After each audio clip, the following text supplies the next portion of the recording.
ओम शांति। भगवद गीता श्लोक क्लास में आज का श्लोक है अध्याय 6 का 34वां श्लोक। अध्याय 6 श्लोक नंबर 34।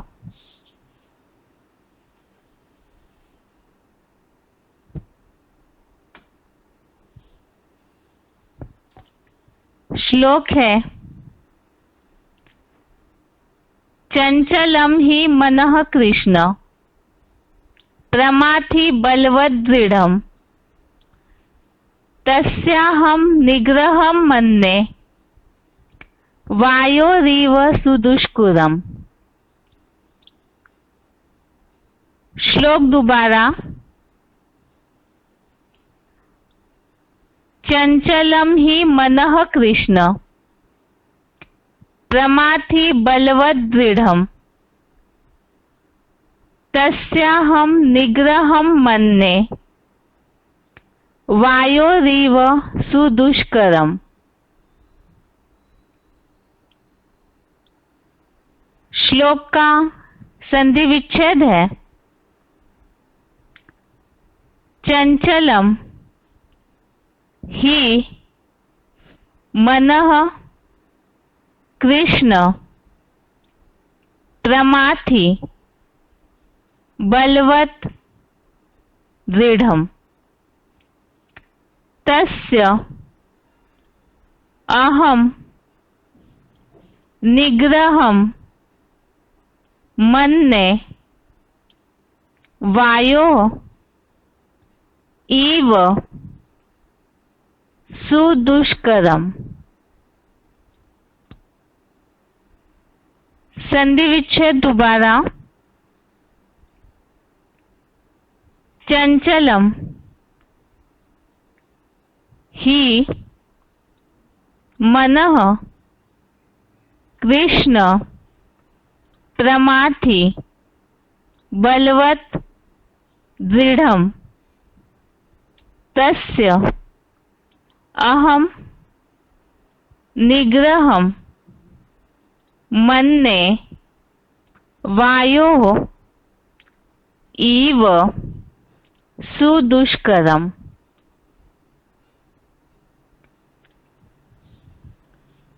शब्दों के अर्थ है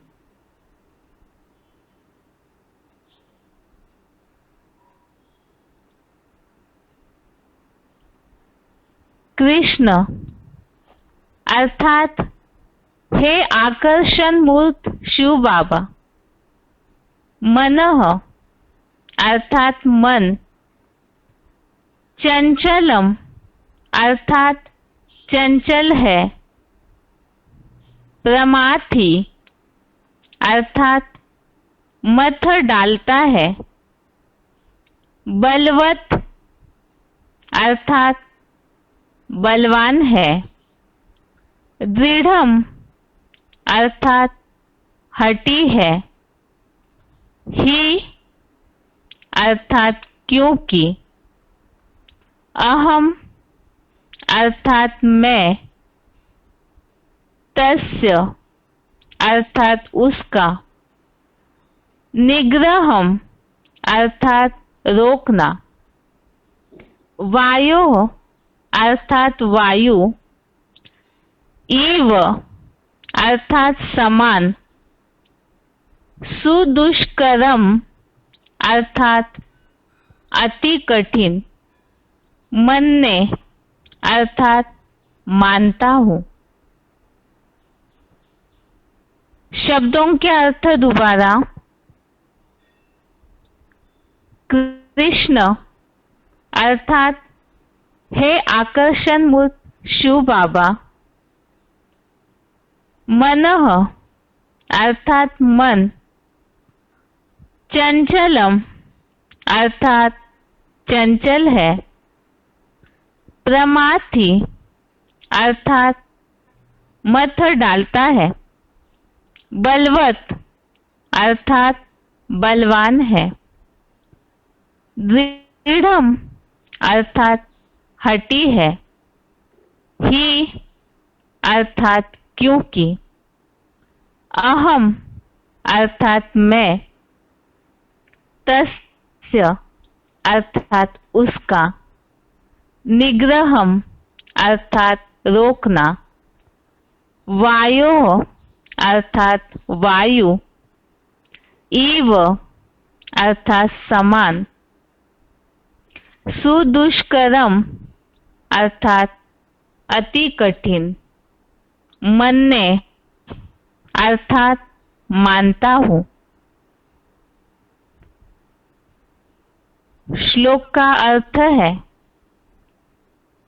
हे आकर्षण मूर्त शिव बाबा, मन चंचल है, मत डालता है, बलवान है, हठी है, क्योंकि मैं उसका रोकना वायु समान अति कठिन मानता हूँ। जैसे कल के श्लोक में भी, श्लोक नंबर 33 में जैसे उल्लेख आया है, भगवान ने जो साम्यता द्वारा योग कहा है, उसमें मन की चंचलता के कारण योग में स्थिरता नहीं है और चंचल दृष्टि जो है आत्मदृष्टि में विघ्न बनती है। और आज मन के इसी स्थिति के बारे में और भी बातें अर्जुन ने भगवान को बताई है कि मन चंचल भी है, मत डालता है अर्थात पूरी तरह से हलचल पैदा कर देता है, बलवान है अर्थात शक्तिशाली है, हठी भी है। और उसे रोकना, जैसे वायु जो है उसकी धारा, उसका जो फोर्स है वो तेजी से रहता है तो उसे आसानी से पकड़ना नहीं होता। इसी तरह से मन अव्यक्त है और वो इतना ज्यादा चंचल है, वायु की गति की तरह ही दौड़ता है, तो इसीलिए उसे भी कंट्रोल करना मुश्किल है, अति कठिन है। इस श्लोकों में टॉपिक ही चल रहा है मन के निग्रह का विषय, और निग्रह अर्थात रोकना अर्थात कंट्रोल करना। तो मन में जो भी संकल्प विकल्पों की धारा चलती है वो इतनी तेज होती है, जिसे ही चंचल भी बोला है, कब इधर कब उधर ऐसे दौड़ता ही रहती है मन की संकल्प शक्ति। तो इसीलिए उसे कंट्रोल करना अति कठिन है। श्लोक का क्लैरिफिकेशन सहित अर्थ देखते हैं। हे आकर्षण मूर्त शिव बाबा, मन बंदर जैसा चंचल है, इंद्रिया मत डालता है, बड़ा बलवान है, हठी है, क्योंकि मैं उस सात्विक बुद्धि रहित बेलगाम घोड़े का रोकना मुश्किल से हठ योग पूर्वक रोकी जाने वाली प्राण वायु समान अति कठिन मानता हूँ। तो अर्जुन ने भगवान को ये बातें बताई। एक तो मन बंदर जैसा चंचल है, तो बंदर के लिए तो बताते हैं कि वो कभी भी स्थिर नहीं बैठता।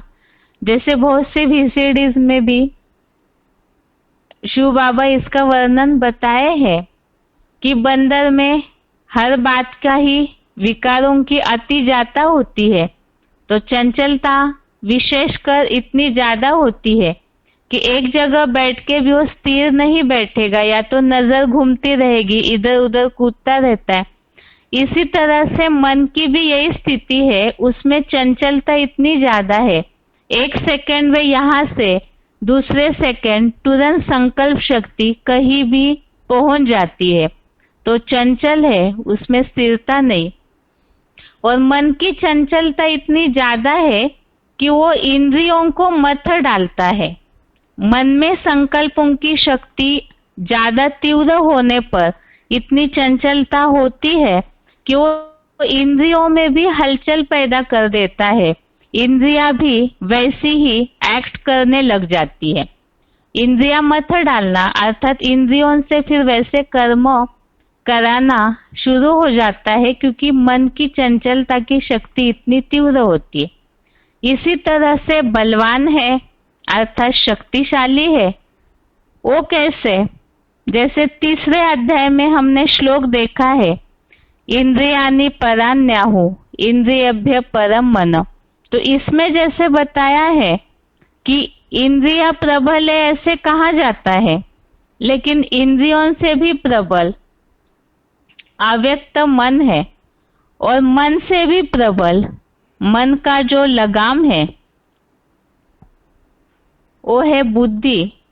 तो वो बुद्धि वास्तव में मन से प्रबल है, लेकिन मन बलवान इसलिए क्योंकि वो बुद्धि को भी अपने साथ खींच लेता है, हर लेता है। वो कैसे, उसे हम रेफरेंस श्लोकों के द्वारा समझेंगे। तो यहाँ एक तो मन को बताया है वो बंदर जैसा चंचल है, दूसरा बताया बेलगाम घोड़े की तरह उसे रोकना कठिन है, और तीसरा बताया है हठयोग पूर्वक रोकी जाने वाली प्राण वायु समान अति कठिन मानता हूँ। तो मन के लिए ये सारी बातें बताई कि किस किस की तरह उसकी चंचलता और उसका जो फोर्स है दौड़ने का, उसके बारे में बताया। बंदर की तरह चंचल बेलगाम घोड़ा है और वायु के समान उसे रोकना अति कठिन है। अब इसे समझने के लिए ही रेफरेंस श्लोक देखते हैं। दूसरे अध्याय का 60 नंबर श्लोक, अध्याय 2 का श्लोक नंबर 60, इसमें उल्लेख आया है, जो आज के श्लोक में उल्लेख है, मन बंदर जैसा चंचल है, इंद्रियां मत डालता है। और दूसरे अध्याय के 60 नंबर श्लोक में इसका उल्लेख है, प्रयत्न करते हुए बुद्धिमान पुरुष की भी अच्छे से मत डालने वाली खास नेत्र और कामेंद्रिय सहित अन्य इंद्रियां मन को बलपूर्वक खींच लेती है। तो इसमें जैसे बताया कि मन की संकल्प शक्ति के कारण जब वो चंचलता बढ़ जाती है संकल्पों में, तो इंद्रियों में हलचल हो जाती है। और यहाँ जैसे बताया कि ये जो पुरुष की मत डालने वाली इंद्रियां है, विशेषकर आंखें और कामेंद्रिय, तो ये मन को भी खींच लेती है।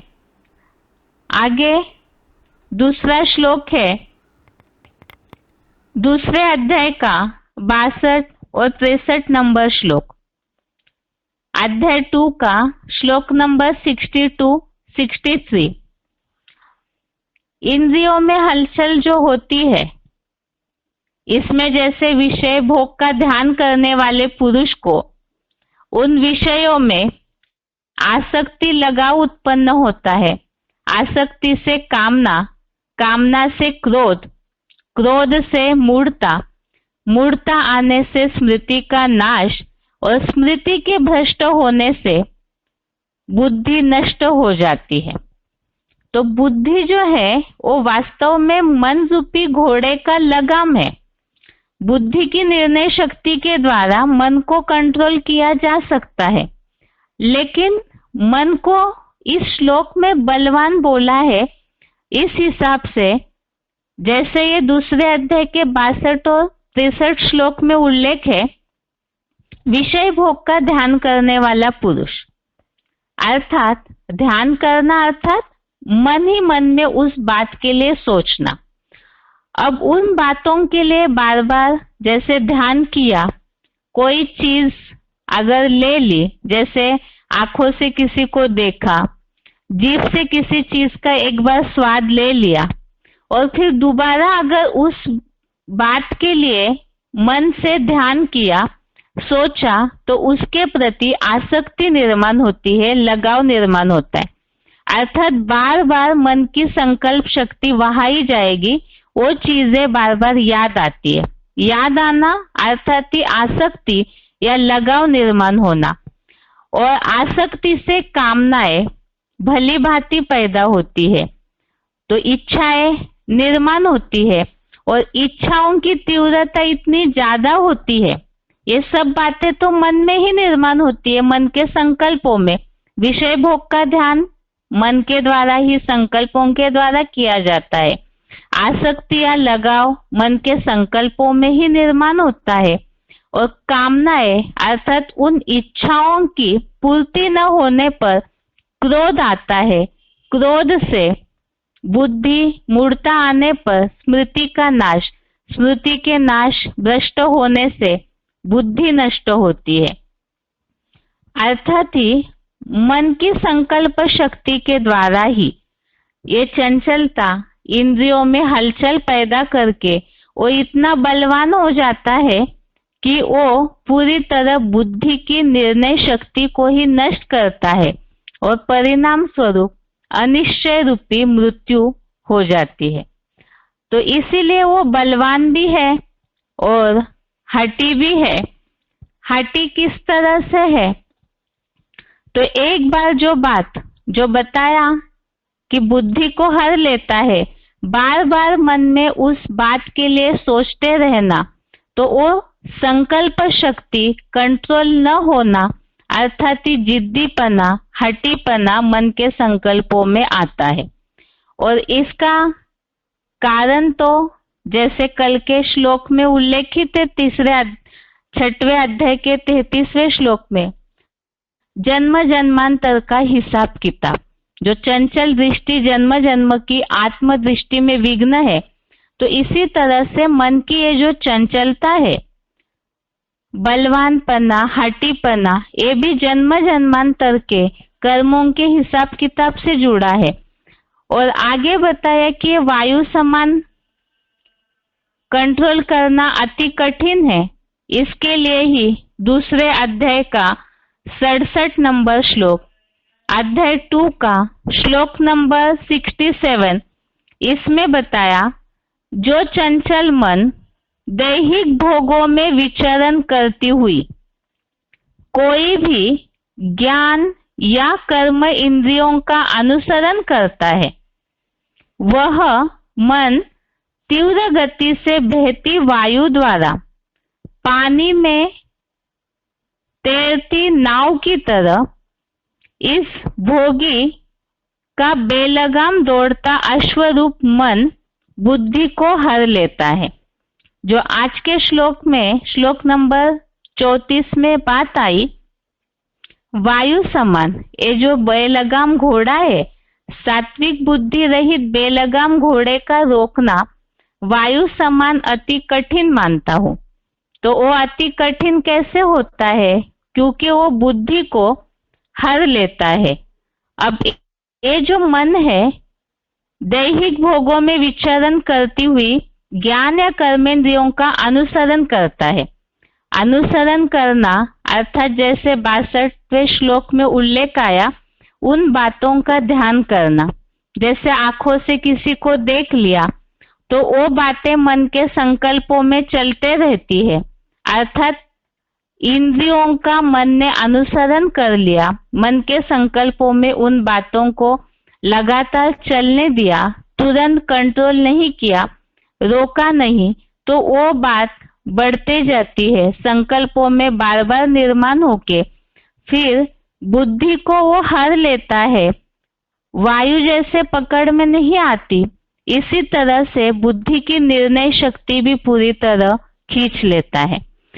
तो ये सारी बातें भगवान ने जैसे 11 से लेके 32वें श्लोक तक ध्यान योग के विषय में सब बातें बताई, किस तरह से ध्यान करना चाहिए, कैसा ध्यान करने से अतीन्द्रिय सुख की प्राप्ति होगी, निरंतर योगी और समानता, सदैव आत्मिक दृष्टि, इसके द्वारा प्राप्ति हो जाती है। लेकिन इसमें सबसे बड़ा विघ्न है मन। तो मन को रोकने के बारे में अर्जुन ने भगवान को अपनी ये समस्या बताई है और आगे के श्लोकों में उसका समाधान है, उसे अगले हफ्ते देखेंगे। ये श्लोक का अर्थ हुआ, इसका उच्चारण सुनते हैं, उसके बाद पॉइंट्स।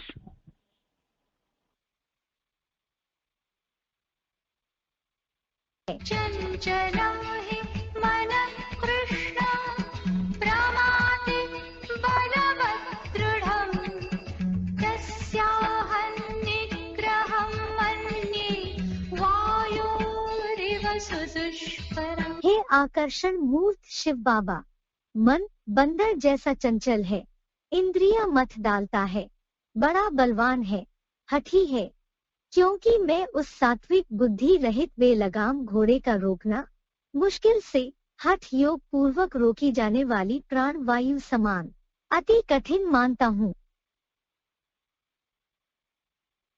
चंचलं हि मनः कृष्ण प्रमाति बलवदृढं तस्याहं निग्रहं मन्ये वायोरिव सुदुष्करम्। हे आकर्षण मूर्त शिव बाबा, मन बंदर जैसा चंचल है, इंद्रिय मत डालता है, बड़ा बलवान है, हठी है, क्योंकि मैं उस सात्विक बुद्धि रहित बेलगाम घोड़े का रोकना मुश्किल से हठ योग पूर्वक रोकी जाने वाली प्राण वायु समान अति कठिन मानता हूँ।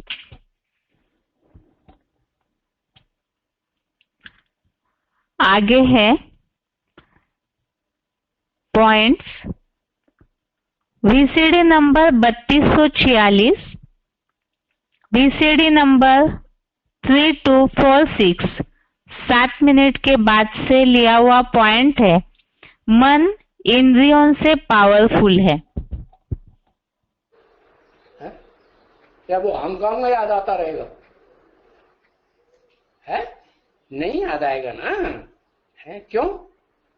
क्योंकि कहाँ अंगों का सुख, अंग जो शरीर के अंग हैं, ज्ञान इंद्रियां हो या कर्म इंद्रियां हो, वो ज्यादा ताकतवर, ज्यादा ऊंची होती हैं या उनसे भी ऊंचा कुछ होता है? क्या होता है? क्या होता है? ज्ञान इंद्रियों से और कर्म इंद्रियों से ऊंचा क्या होता है? अरे इंद्रियों से ऊंचा क्या होता है? मन बुद्धि।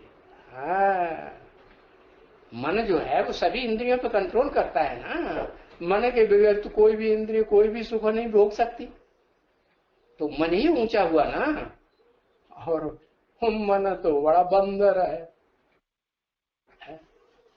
मन चंचल है या नहीं है? मन चंचल है। तो जब चंचल मन है तो वो चंचलता करके फिर वो हंग की दुनिया में जाएगा? अभी नहीं जाएगा, है नहीं जाएगा। ओ तो बहुत चंचल कहाँ का कहाँ पहुंच जाता है। तो बताया उसको कंट्रोल करने वाली जो ताकत है वो है बुद्धि, है वो बुद्धि मन को कंट्रोल करती है।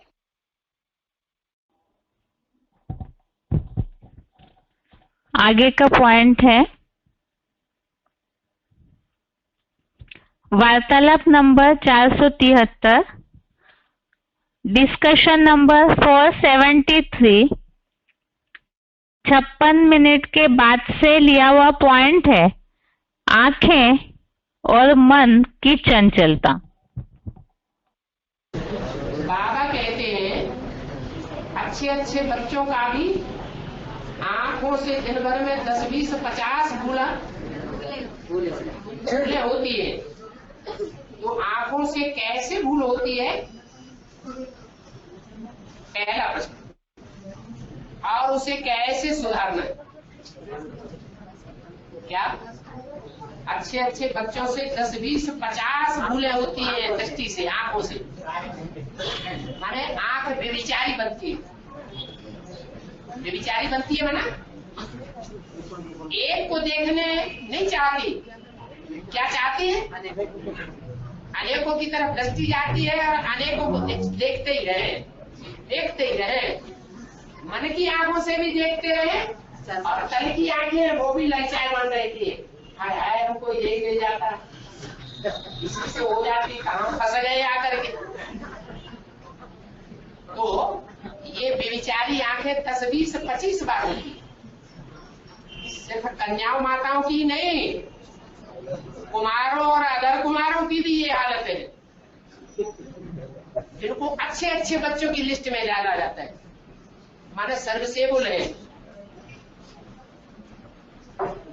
तो समझ में तो आ गया होगा कि आंखें कैसे ललचायमान होती है, बेविचारी बनती है। आंखों से भूल होती है या नहीं होती है? अरे न समझ में आया हो तो बता दो। प्रश्न है, आंखें कैसे भूल होती है? आंखों से, आंखों से पाप कैसे बनता है? सबसे जास्ती अंधा बनाने वाला अंग कौन सा है? सबसे जास्ती धोखा देने वाला अंग कौन सा है? आंखें हैं सबसे जास्ती धोखा देने वाली। पता ही नहीं चलता हम धोखा खा गए।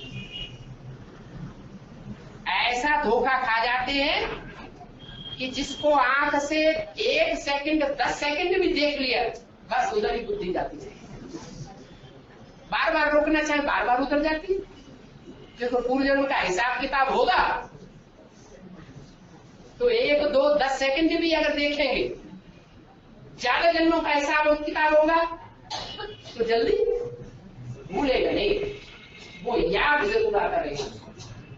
कितनी भी मेहनत करें, अनेक जन्मों का संग किया है तो वो 10 सेकंड का जो संग हुआ वो जरूर याद आ गया। अगर ऐसा न हो तो बाबा को मुरली में ये डायरेक्शन देने की जरूरत नहीं है कि जिससे लगाव लग जाए उसका तो मुंह भी नहीं देखना चाहिए। ये डायरेक्शन क्यों दिया बाबा ने? नहीं, इसलिए दिया कि 10 सेकंड जिसको देखा है ब्राह्मण जीवन में सिर्फ एक बार और वो लगातार याद आ रहा है, अगर उसको दोबारा फिर देख लिया तो क्या हो जाएगा? वो अटैचमेंट और पक्का हो जाएगा।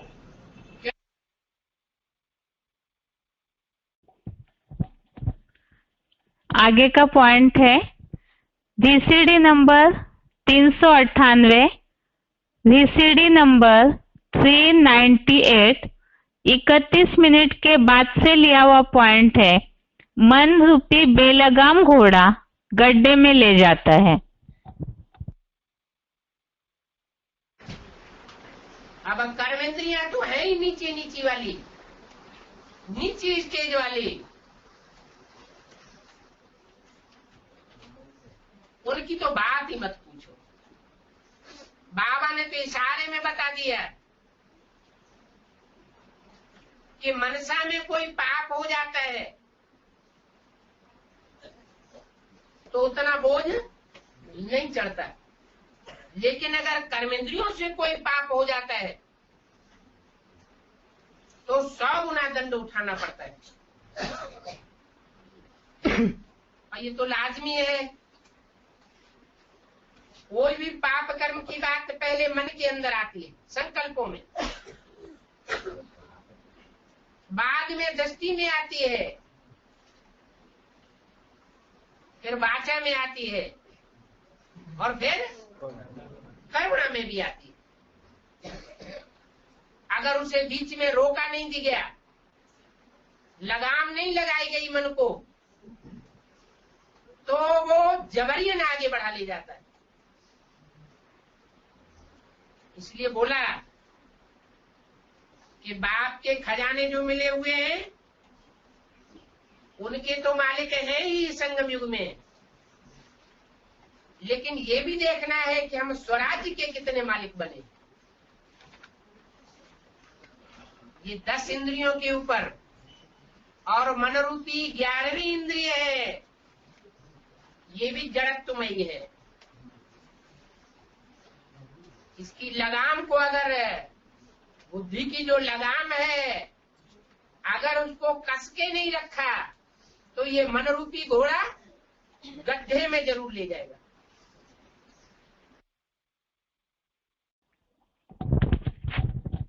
अभी तक के पॉइंट में जैसे श्लोक संबंधित बातें आई कि मन जो है वो एक बार अगर कही जाए तो बार बार वो चीजें याद आती है, और बुद्धि अगर बुद्धि की लगाम टाइट से नहीं पकड़ी तो मन रूपी घोड़ा गड्ढे में ले जाता है। अर्थात तो इतना चंचल है बंदर की तरह और बेलगाम भी है कि वो सीधा बहा करके ले जाता है।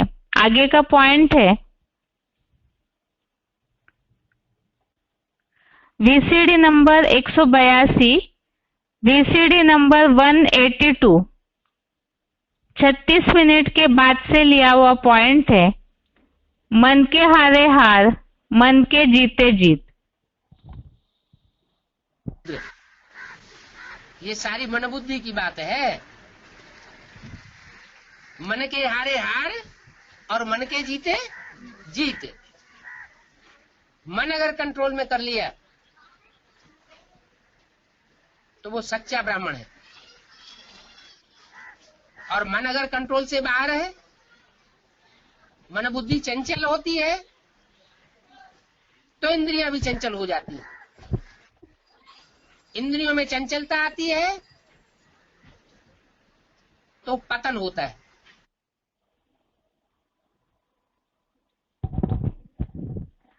श्लोक में जो बात आई है, मन चंचलता करके इंद्रियों को भी मथ डालता है, अर्थात हलचल पैदा कर देता है।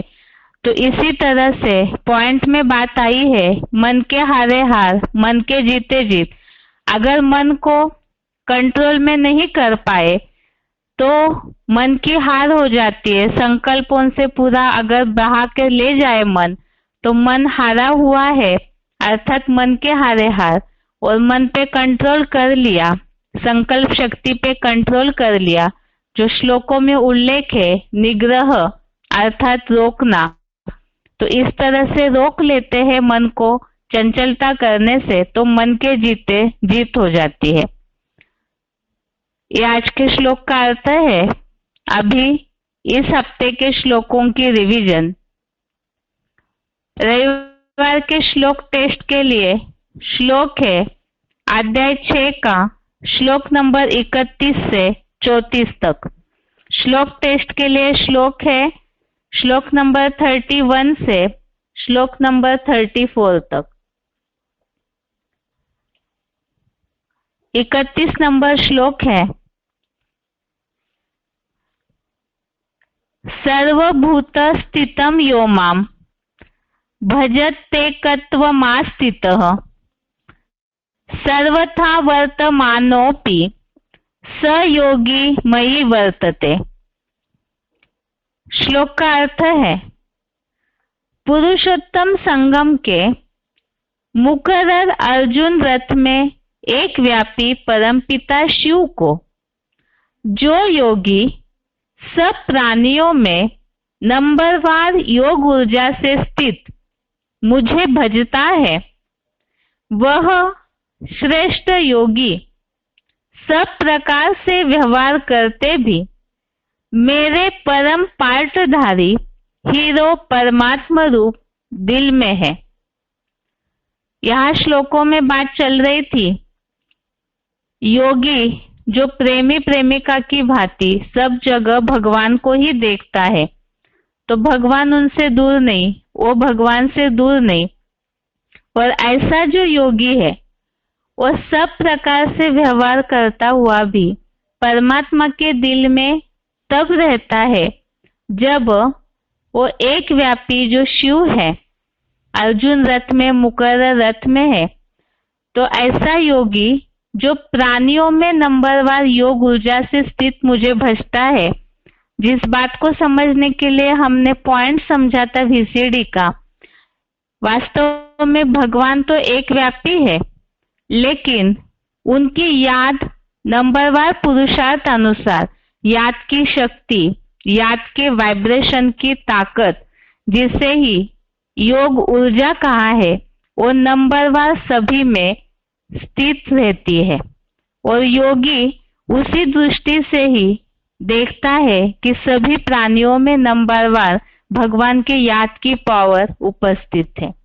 तो ऐसा जो योगी है सब कर्म करते हुए भी, अर्थात हाथों से कर्म करते रहता है, कर्म करते हुए भी लगातार वो भगवान को दिल से याद करता है, जिसके लिए कई VCDs में इस बात का उल्लेख आता है, हाथ कारडे दिल यार्डे, कम कारडे दिल यार्डे। तो इस तरह से ऐसा जो योगी सब कुछ करते हुए भी भगवान की तरफ जिनका दिल लगा हुआ है, वो उस हीरो परमात्मा रूप जो पाठधारी है, परम पाठधारी, उनके दिल में है। आगे इस श्लोक संबंधित रेफरेंस श्लोक है 13वें अध्याय का 16, 27 और 28वां श्लोक। इस श्लोक संबंधित रेफरेंस श्लोक है 31 नंबर श्लोक के लिए अध्याय 13 का श्लोक नंबर 16, 27, 28।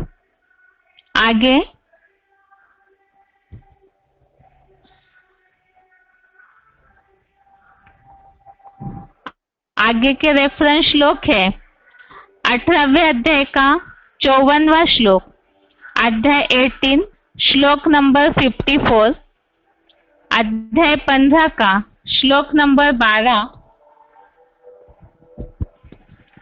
अध्याय 15 का श्लोक नंबर 12 और 10वें अध्याय का श्लोक नंबर 42, अध्याय 10 का श्लोक नंबर 42। इन सब श्लोकों में इसी प्रकार का उल्लेख है कि भगवान की याद का जो तेज है वो नंबरवार प्राणियों में रहता है। आगे है श्लोक नंबर 32, श्लोक नंबर 32। श्लोक है आत्मौपमेन सर्वत्र समम पश्यति योऽर्जुन सुखम वा यदि वा दुःखम स योगी परमो मतः। अर्थात हे अर्जुन, जो पशु, पक्षी, कीट आदि सब प्राणियों में आत्म भाव से सुख को व दुख को समान देखता है, वह आत्मदृष्टि वाला योगी परम मान्य है। तो योगी परम मान्य अर्थात वो योगी श्रेष्ठ है जो सब जगह आत्मिक दृष्टि रखता है और सुख दुख अर्थात सब परिस्थितियों में समान रहता है, निश्चल रहता है, हिलता डुलता नहीं है। तो जो आत्मिक स्थिति वाला है वही साक्षी दृष्टा हो सकता है और ऐसा साक्षी दृष्टा आत्मिक स्थिति वाला ही सबको समान भाव से देख सकता है और सब परिस्थितियों में भी समान रहता है और वही योगी आत्मदृष्टि वाला परम मान्य है। श्लोक को समझने के लिए रेफरेंस श्लोक देखे थे अध्याय 6 का श्लोक नंबर 7, अध्याय 6 का श्लोक नंबर 7। आगे रेफरेंस श्लोक और भी है।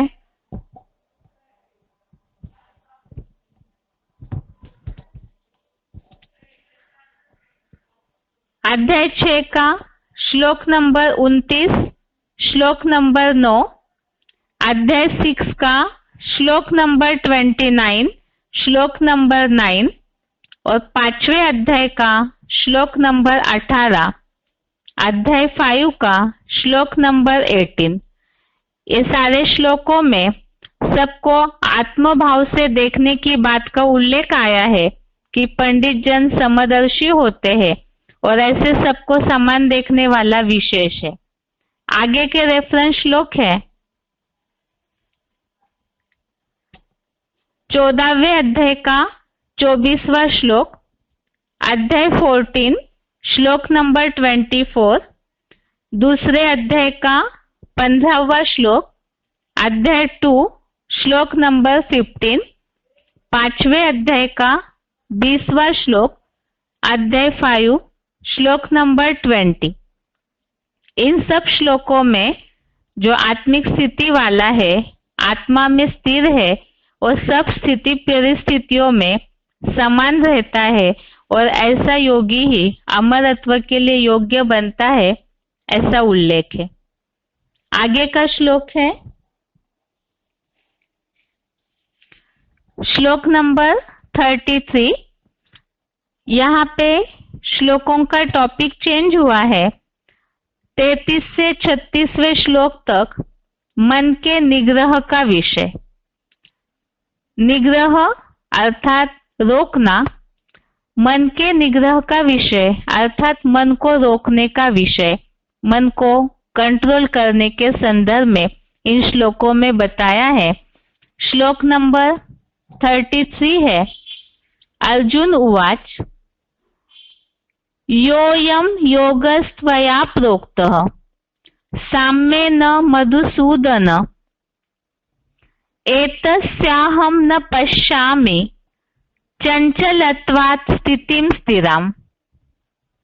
अर्थात, हे मधु जैसे मीठे काम विकार के हंता शिव बाबा, आपने साम्यता द्वारा जो यह योग कहा, उसके लिए मेरे कपटी मन की चंचलता या अपनी आसक्तियों के कारण कोई स्थिर आधार मुझे दिखाई नहीं देता। जन्म जन्म की चंचल दृष्टि आत्मदृष्टि में विघ्न है। याद की स्थिति बनाने के लिए, याद में स्थिर होने के लिए मन बुद्धि को एकाग्र करना जरूरी है और उसमें जो विघ्न आ रहा है, साम्यता द्वारा अर्थात स्थिर करके समान भाव से याद की स्थिति बनाने के लिए मन की चंचलता का जो विघ्न है, उस बारे में अर्जुन ने भगवान को अपनी बात बताई, अपनी समस्या बताई। आगे का श्लोक है आज का श्लोक नंबर 34, श्लोक नंबर 34। चंचलम ही मनः कृष्ण प्रमाथि बलवद दृढ़म तस्याहं निग्रहम मन्ये वायोरिव सुदुष्करम।